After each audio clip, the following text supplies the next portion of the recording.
Ooh, see if there we go. We're kind of on screen now. Hi everyone, welcome to Angel Island's Early Birds and Night Owls. Unlike the title, we're not just going to be talking about birds. We're going to be talking about all the plants and animals that you see during the daytime and nighttime on Angel Island. And for the intro, it does seem like I'm kind of phasing out. So before we get to our animals and a couple plants, I'm actually going to pass it over to Alex first for the intro. And just so you all know, we're not going to be able to call on people to ask questions, but you'll see we have a Q&A. If you have any questions, if your students have any questions, go ahead and gather them up in the Q&A there. We're keeping a track of that. Yeah, let's go ahead and get started. Awesome. Thank you, Cynthia. Good morning, everybody. My name is Alex. I'm a park interpretive specialist here at Angel Island. And before we jump into the plants and animals here on the island, I want to talk a little bit about the island in general, a little bit about its history. So Angel Island, we're located in the San Francisco Bay. We are just here on this image. We are north of San Francisco, and we are west of Oakland and Berkeley. And we are south just of Tiburon, Sausalito area, across the Raccoon Strait. Now, jump ahead one image here. Here's a close-up image of our island, satellite image. So, funny enough, we used to not always be an island. About 10,000 years ago or so, at the end of the last ice age, the sea levels rose and isolated us from the rest of the Bay Area. Now, for the last several thousands of years, indigenous Americans have called the Bay Area their home. The coastal Miwok have come to Angel Island for thousands of years, and they would hunt and fish. They would hunt for seals, sea otters, and sea lions, and fish off its coast. Prior to European and Asian exploration, they would navigate the bay in Tule reed boats and can still continue to do so to this day. But then in 1775, a Spanish explorer, Juan de Ayala, he touched ground here on Angel Island, and he named it Isla de los Angeles, following a Catholic dinner. And about 100 years following that, once California became part of the United States, the U.S. Union Army established a military base here on Angel Island. Now, they wanted to control the Bay Area before Confederate soldiers were ever able to get out here. Now, no Civil War battles were ever fought over here, but nonetheless, they controlled the island and the area. So that was in 1863. And then a couple decades following, in 1891, the US opened a quarantine station here on Angel Island. And that quarantine station served soldiers as they were coming back from fighting wars overseas, wars like the Spanish-American War, World War I, and World War II. Following that, in 1910, the US Immigration Station opened up here on Angel Island.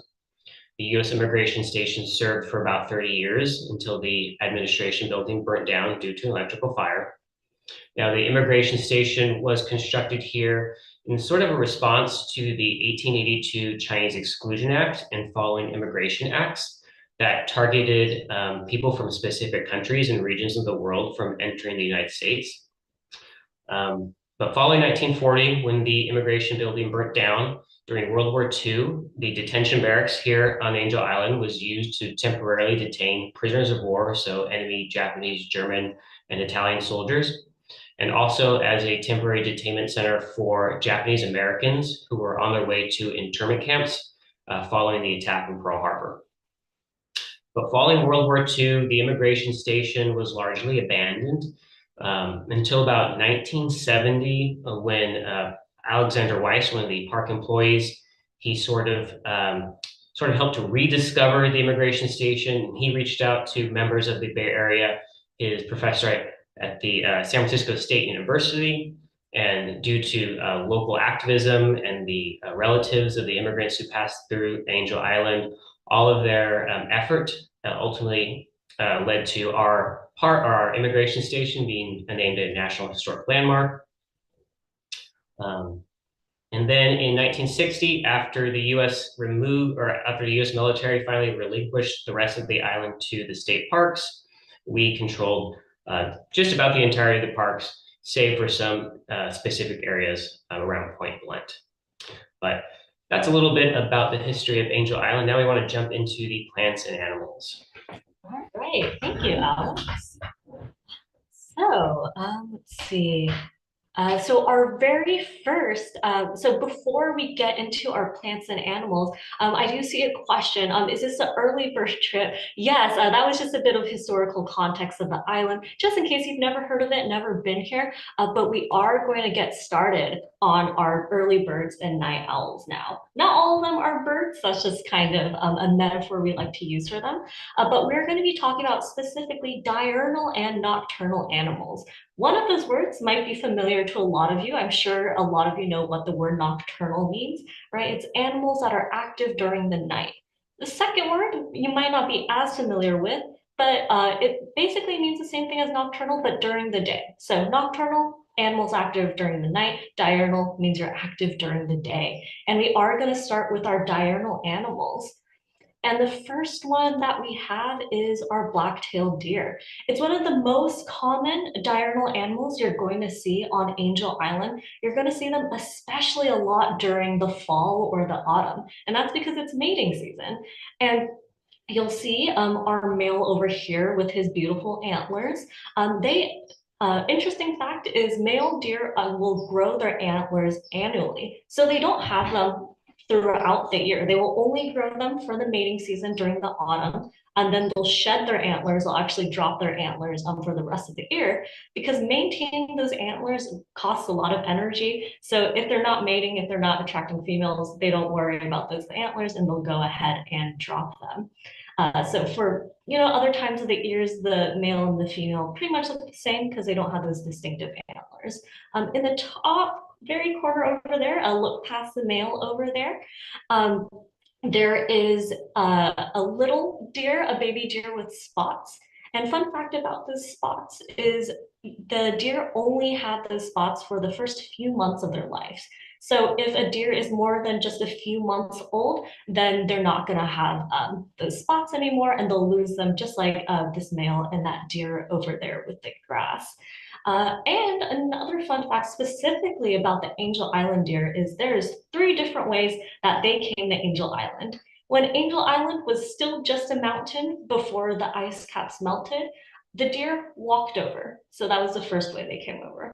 The second way they came over was after Angel Island became an island and the sea levels rose, they swam over. And we do sometimes still see them swimming kind of on the waters when we're driving along the roads on the island. And the third way is they actually came over by boat because when the Spanish occupied the island, they introduced cattle ranching. And because of the cattle grazing, it really pushed out and decreased the number of the deer on the island. So when the US military eventually took control, they brought over the deer by boat to replenish the numbers. And thankfully, we don't have to worry about their numbers decreasing anymore. The numbers are pretty stable now. And let's see, I'm seeing another question in the Q&A. Is there a name for animals active at dawn and dusk? Yes, there is. And we're not actually going to cover those animals in specific today, but bats are a great example of animals who are active at the dawn and dusk. And the term for that is crepuscular. It's a pretty long word over there. But see, after our deer, we have another diurnal animal, which is actually an early bird. And I'm going to go ahead and pass that one over to Alex. All right, thank you, Cynthia. We're talking about the deer that we have here on the island. If you have ever been out here, you may have certainly heard or seen the deer frolicking about. But now to move on to our next creature, this handsome fella, the turkey vultures. So turkey vultures aren't actually turkeys. They just have some similar characteristics, the bald head, the brownish black body.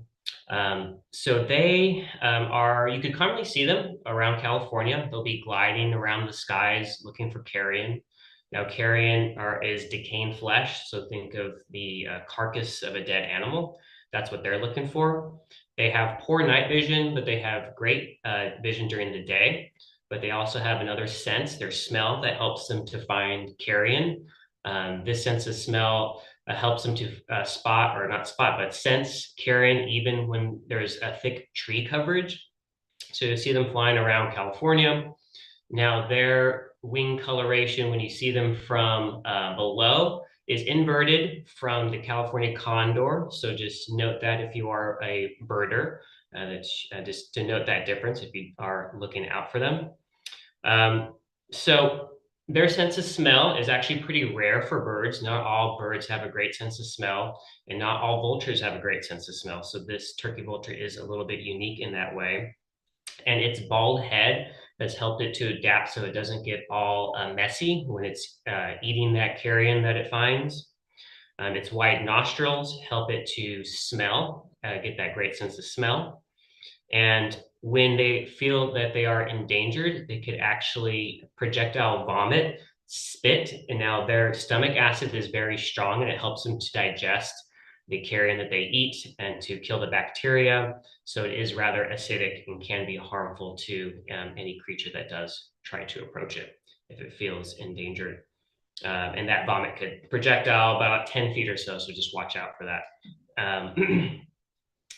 And let's see if we have any questions in the comments. Yeah, so there's actually one here, Alex, of why don't they eat like living animals? Why do they only hunt carrion? Well, it is not a raptor, so it's not really adapted to hunt live creatures. They're a little bit slower in that way. Their best adaptation is to eat something that's already dead. All right. Now I want to turn it back to Cynthia. Yeah, I think I got the next one. So the turkey vulture, kind of a very common bird that you're going to see out here in California.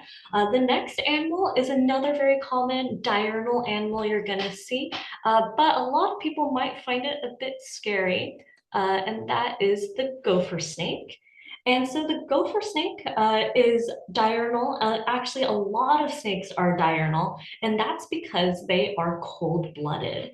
And so snakes, frogs, insects, birds are all cold-blooded. And what that means is they're not warm-blooded. So we as humans are warm-blooded animals. Um, the turkey vulture, the deer that we saw earlier, are also warm-blooded animals. And what that means is we can generate our own heat. We can self-regulate our heat. So if we're cold, we can shiver, right? And we warm up. If we're really hot, if it's hot outside, then we can sweat because the evaporation of the sweat will cool us down. But cold-blooded animals, like the gopher snake over here, they don't have that ability. So if they need to be warm, they actually just have to find a spot that's warm. And so the outside temperature will heat up their body. So for Angel Island, you're going to see our gopher snakes out a lot on the hot concrete, trying to kind of soak up that heat to heat up their own body. But their blood is not actually cold. So when we're talking about it in scientific terms, we don't actually like to use the term cold-blooded. We like to use the term ectotherm. And that just basically means therm means temperature, ecto means outside. So it means they get their temperature from the outside. Warm-blooded animals, the scientific term would be endotherm, which just means heat from the inside.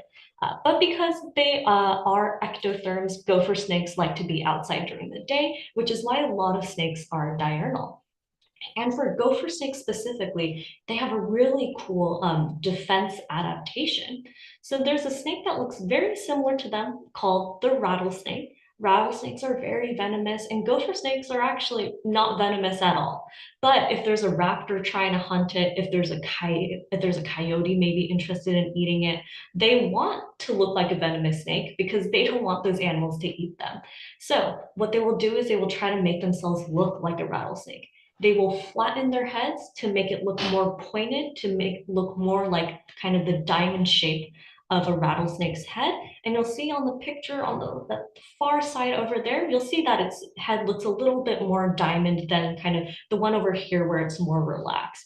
They'll coil their body and pull their head back like they're about to strike, and they will actually shake their tail too. Even though they don't have a rattle, if they shake their tail in dry grass, it might sound a little bit like a rattle.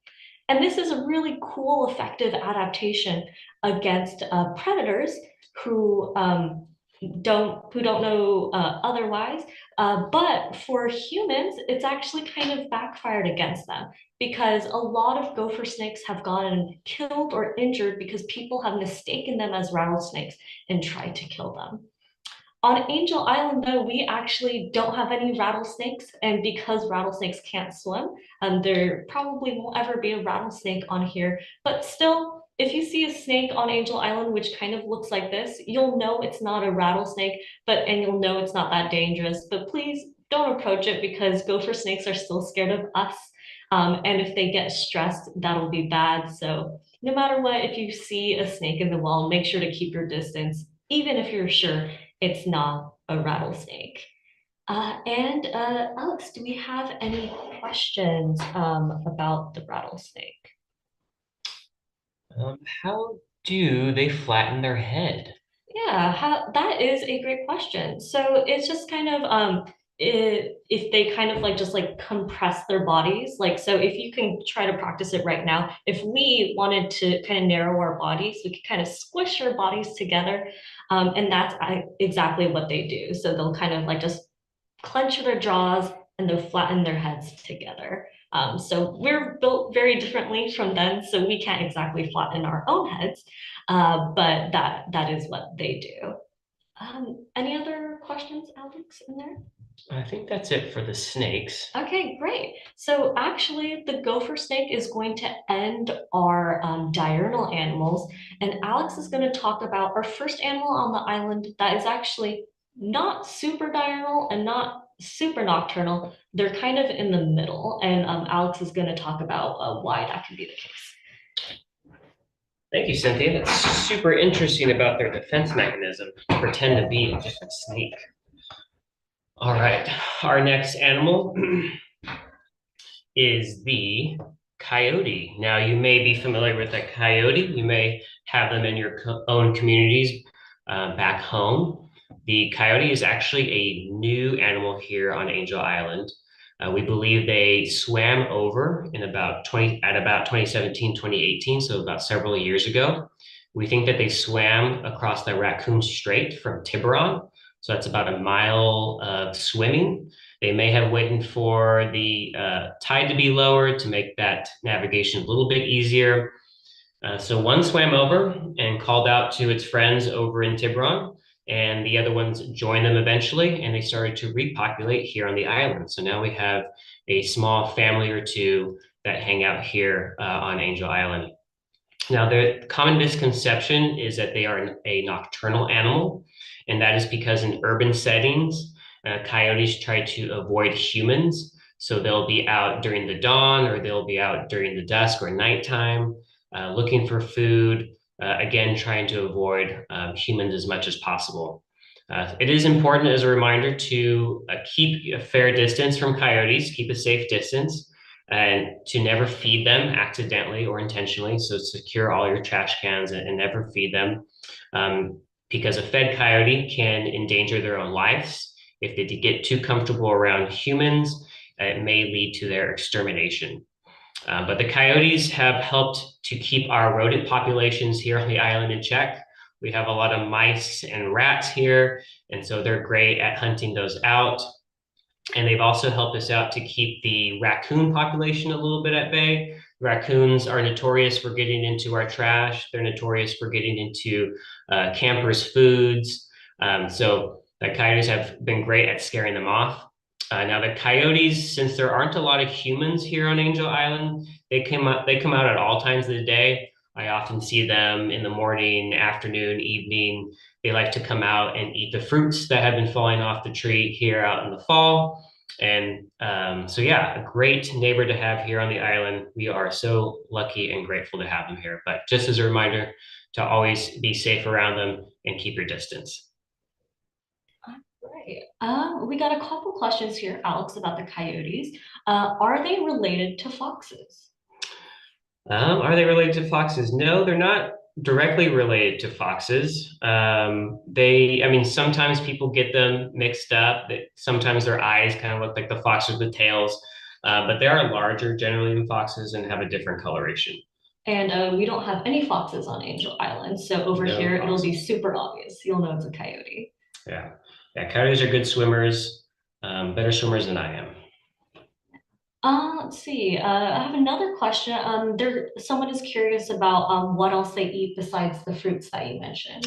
Yeah, so coyotes will eat fruits, they'll eat rodents, they'll eat campers' foods, definitely. They'll scavenge for or for the trash that we leave. So again, super important to secure all of that. They'll eat snakes if they get a hold of snakes, as Cynthia mentioned from the prior slide. Yeah, so they'll eat anything that it doesn't pose a threat to them.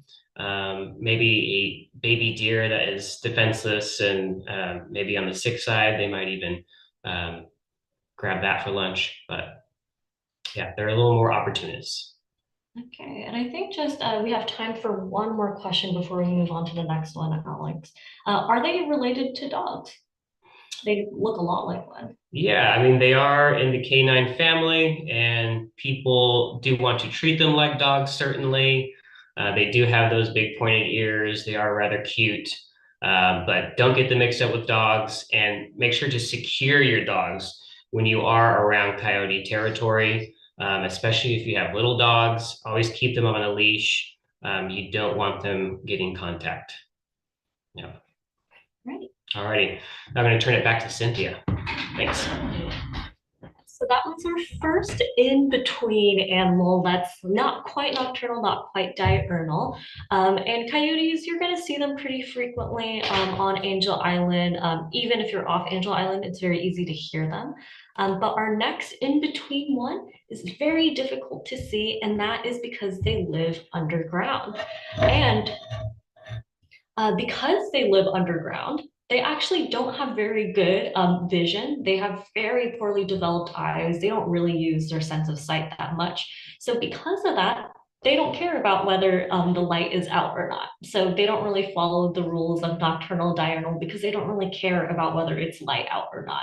What they do care about is if it's noisy outside. So, Angel Island moles are going to be active when it's quiet outside. So they're typically active during the night and early morning because that is usually when other animals are not as active outside. But because they have very poor vision, they use their other senses to survive underground. So you'll see their whiskers over here, and on their tail, even though you can't see it, their tail has really tiny hairs on them.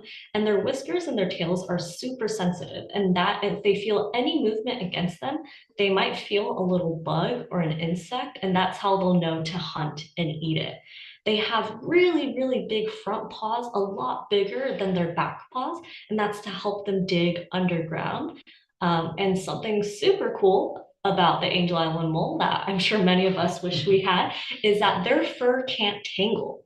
And that's because if dirt got stuck in their fur and got tangled up, it might be hard for them to keep digging. So it is impossible for their fur to tangle. And that's just another adaptation that helps them underground. And you might wonder why it's called the Angel Island mole. That is because they are endemic to Angel Island. And what that word means is you can find it here and you can't find it anywhere else in the world. And that's because once Angel Island became an island, it separated the Angel Island mole from its cousins on the mainland. And so, from those thousands and thousands of years since Angel Island became an island, our moles became larger, the fur became darker, their front paws became bigger. And so they've evolved to the point that they are genetically discernible or different from their cousins on the mainland. But Alex, were there any questions about the Angel Island mole that came up? Nothing about the Angel Island mole. Maybe one question that could be pertain to any of the animals that we've covered. Uh, how old do you think they live up to?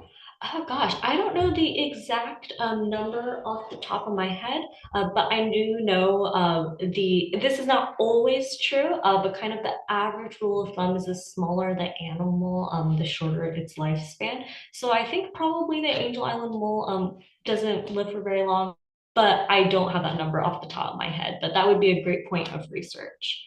Um, so we'll go ahead and move on to the next one, do you think? Sure. All right. So the Angel Island mole is our last one for kind of our in-between animals, not too nocturnal, not too diurnal. But now we do actually want to move to our nocturnal animals here. And I'll pass the first one over to Alex.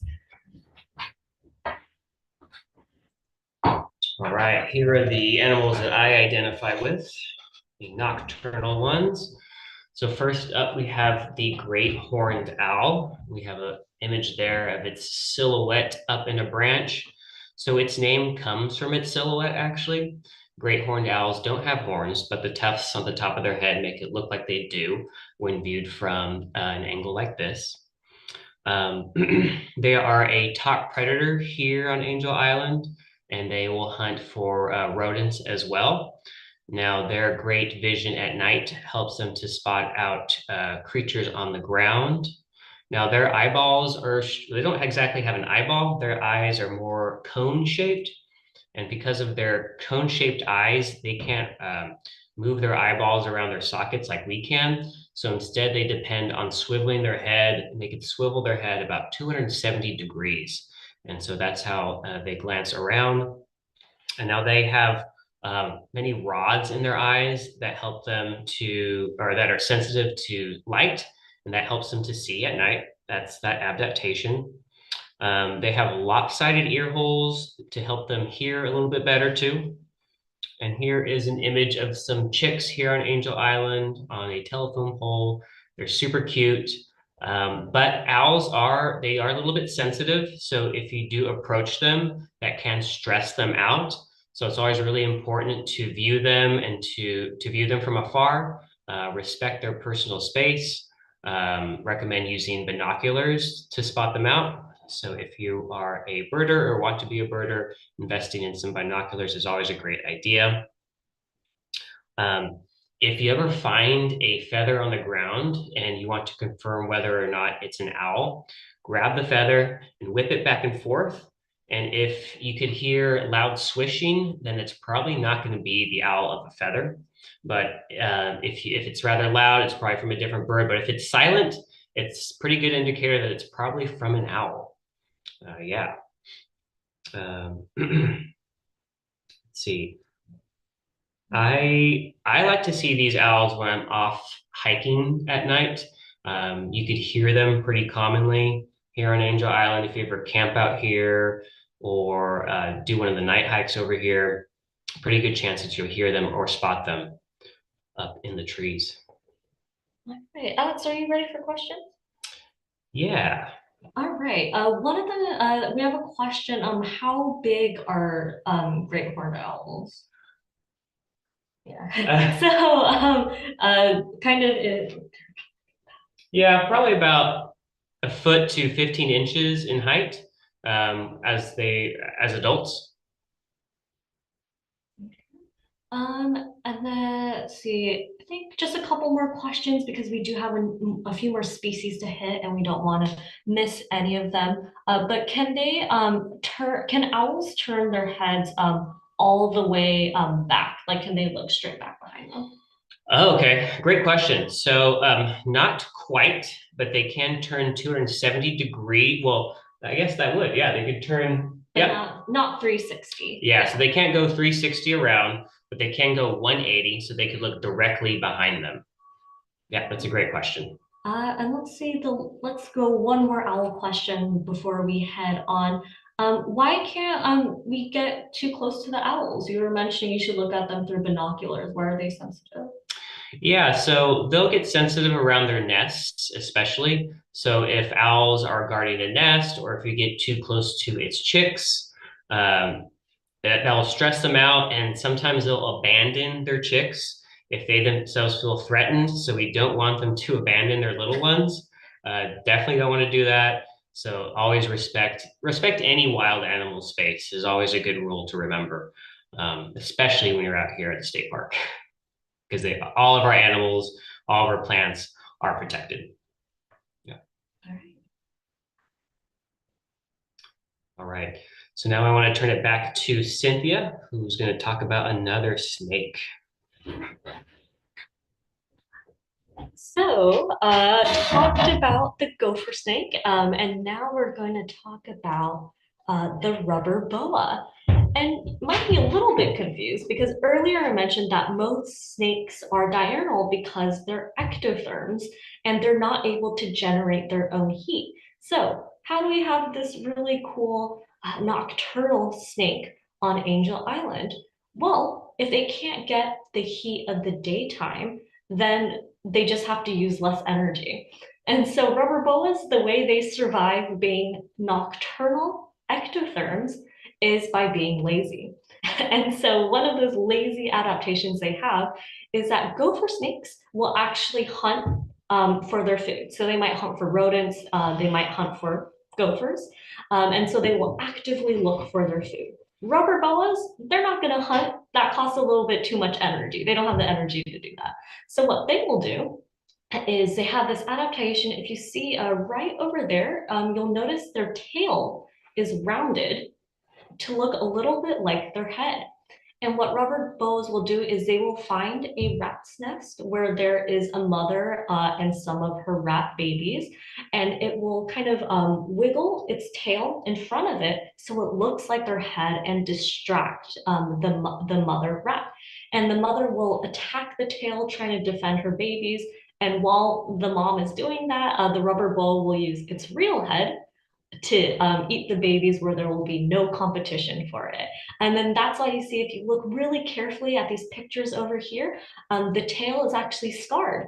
And often if you find rubber boas in the wild, you will find that their tails are scarred. And that's just from the attacks of the kind of mother rat from their very lazy eating style that they have.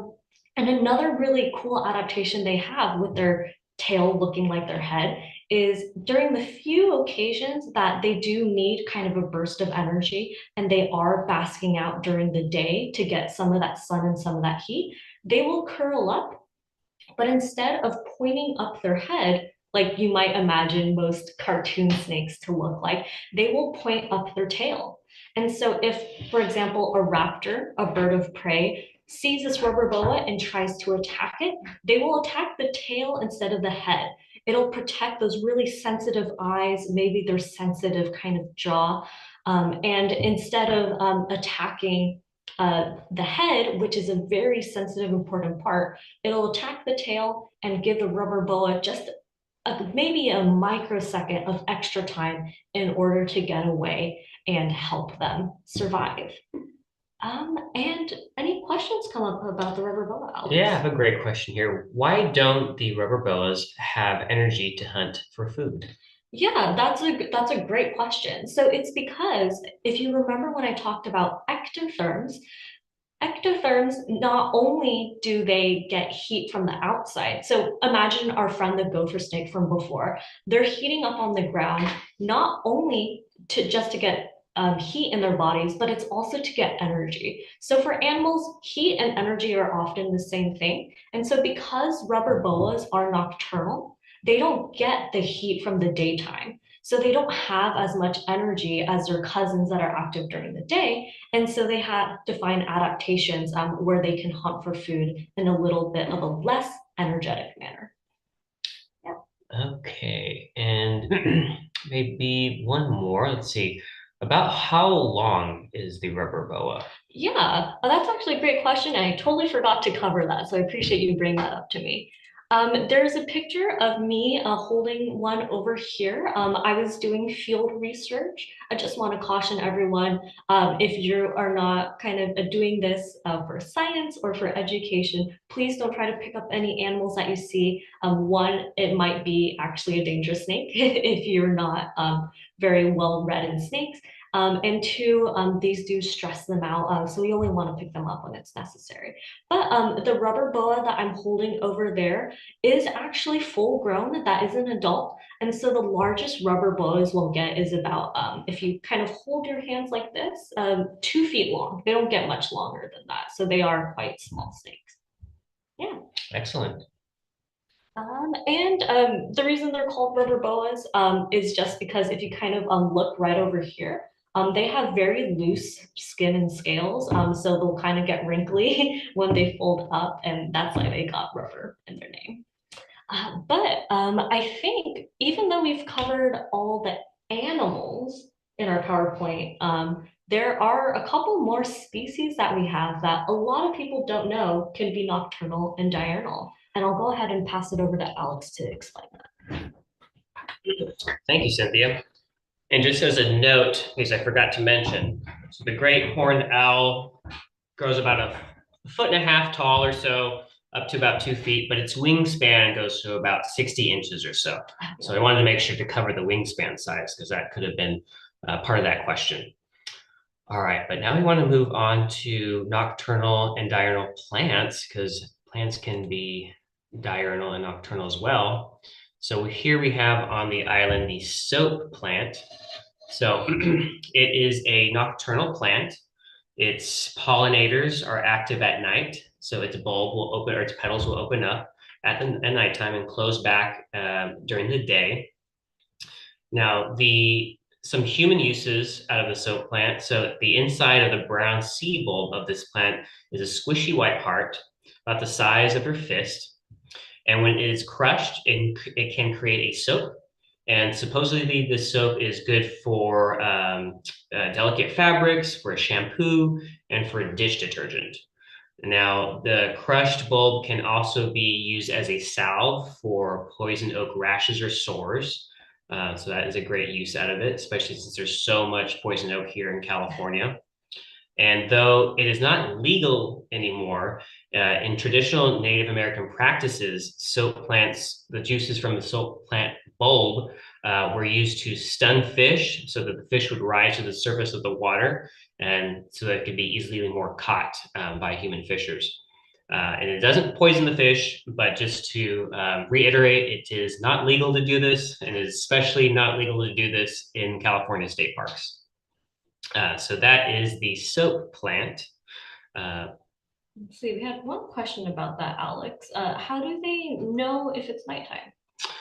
So for this plant specifically, it's because its pollinators are active at night that it will open up its petals. So I'm not sure that it necessarily detects nighttime or daytime, but it can know, or it does sense when its pollinators are active. Yeah, and that's how it produces. Okay, so now I want to move on to a diurnal plant, the California poppy. I think, or hopefully, if you are a resident here in California, you are familiar with this plant. It can be seen throughout the state.